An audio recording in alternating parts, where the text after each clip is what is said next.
Au mois de février 2021 s'est tenue en N'Djamena la conférence des chefs d'État du G5 Sahel, à l'issue de laquelle il a été décidé que le prochain sommet, donc celui qui était prévu en février 2022, se tienne à Bamako pour que le Mali assume immédiatement la présidence conformément à la pratique de l'organisation basée sur une présidence rotative. Nous savions déjà bien avant le mois de février 2022 qu'il y avait des manœuvres et des tentatives de certains pays pour empêcher que le Mali puisse assumer la présidence. Nous sommes restés sereins, nous avons laissé le temps passer, on est arrivé au mois de février, le Mali n'a pas eu d'indication par rapport à sa présidence. Le président de la transition, le colonel Assimi Goïta, a écrit une première correspondance au président de la transition tchadienne pour lui rappeler cette décision et exprimer la volonté et la disponibilité du Mali pour immédiatement assumer sa présidence et que notre pays était prêt pour accueillir un sommet. Quoique les réponses qui nous ont été données n'étaient pas satisfaisantes et le chef de l'État après a écrit une deuxième correspondance pour pouvoir rappeler encore une fois qu'une décision soit prise par rapport à cette présidence. Et les réponses qui ont été données aussi n'étaient pas satisfaisantes. Et le président de la transition a écrit une troisième lettre dans laquelle il a indiqué qu'il était important et impérieux que la décision soit prise pour que le Mali assume cette présidence conformément à la pratique de l'organisation, conformément au texte de l'organisation et conformément à la décision de la conférence des chefs d'État de février 2021. Et que s'il n'y avait pas d'évolution substantielle par rapport à la décision pour que le Mali assume cette présidence, et que nous n'aurons d'autre choix que de suspendre notre participation de tous les organes et instances de l'organisation. Nous avons donné la date du 15 mai pour prendre cette décision. La dite lettre du président de la transition a été faite le 22 avril. Donc nous avons donné assez de temps. Donc c'est ce délai qui est arrivé à terme hier. Bon, le Mali n'ayant pas de réponse par rapport à cela, ne pouvait que s'assumer. Parce que, nous sommes dans cette organisation qui est basée sur des textes. Les textes ne sont pas observés. Nous sommes dans cette organisation parce qu'il y a des décisions qui ont été prises. Ces décisions ne sont pas observées. Et pire, c'est que la base sur laquelle le Mali est empêché d'assumer la présidence ne tienne pas.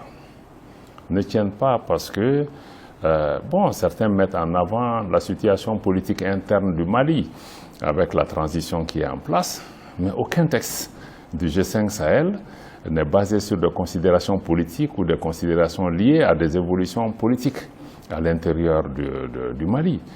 Et le pays, le Tchad, qui assume aussi la présidence, est conduite par une transition, comme au Mali. Et aucun texte de l'organisation ne vise cela et aucun texte ne prévoit aussi que le G5 peut endosser ou entériner des décisions, parce que certains ont dit qu'il faut que le G5 Sahel applique les sanctions qui ont été adoptées par la CEDEAO et par l'UEMOA. Donc, sur toute la ligne, la question ne tient pas. Et pire encore, c'est que c'est un État non membre du G5 Sahel, un État extra-régional qui tire les ficelles dans cette matière, qui a pratiquement mis un veto pour que le Mali puisse assumer la présidence du G5 Sahel.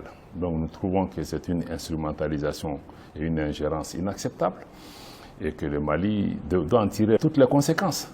Parce que le Mali est État membre, le Mali paye près de 400 millions de francs CFA de contribution annuelle et je dois rappeler que le Mali est le pays qui est le plus à jour dans ses contributions au sein du G5 Sahel. Comment des États qui sont non membres peuvent avoir plus de droits que le Mali dans cette organisation? C'est toutes ces questions qui nous ont amenés à tirer les conclusions que le Mali n'avait plus sa place au sein de cette organisation et qu'il fallait prendre cette décision et notifier aux uns et aux autres.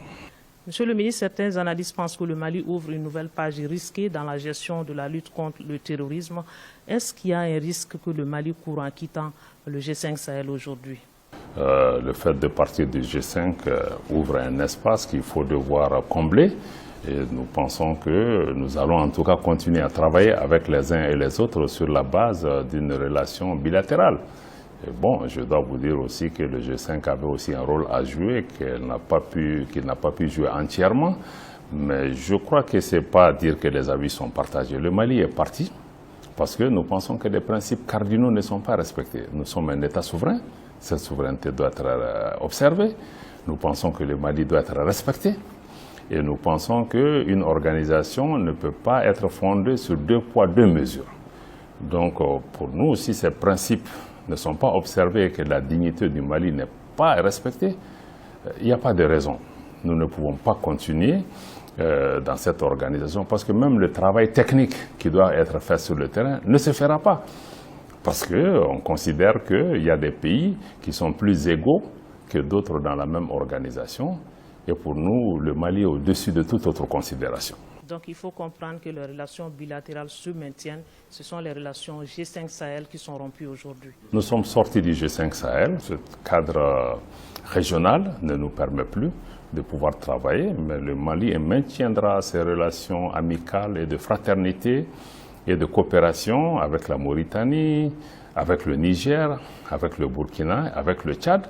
Et le Mali œuvrera avec chacun de ces pays dans le cadre bilatéral ou dans d'autres cadres appropriés pour travailler sur des questions de développement, sur des questions de coopération, sur des questions d'intégration, comme sur des questions de sécurité.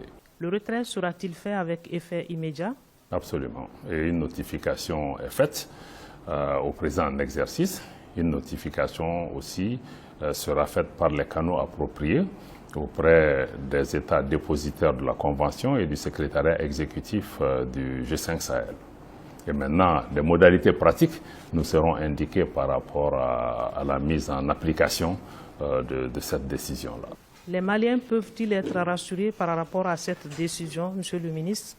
Moi, je crois qu'il n'y a pas de raison à ce que les Maliens ne soient pas rassurés, parce que il n'y a pas un vide particulier que le G5 laisse sur le terrain, parce que le travail qui doit être fait est en train d'être fait par les forces de défense et de sécurité du Mali, que je tiens à saluer au passage pour les opérations remarquables qui sont en cours, mais aussi pour leur sacrifice pour la défense de l'intégrité territoriale. Je ne suis pas le ministre de la Défense, mais je crois qu'en son nom et au nom du gouvernement, je peux rassurer les uns et les autres que nous sommes en mesure de pouvoir travailler pour sécuriser notre pays et de combler les vides éventuels qui pourraient être laissés. Mais je crois qu'il n'y a pas d'inquiétude à avoir par rapport à cela. Le Mali est préparé, nos forces de défense et de sécurité sont préparées et ont les moyens aujourd'hui de pouvoir sécuriser notre territoire national et de pouvoir vraiment prendre en charge les différents mécanismes de protection de nos populations.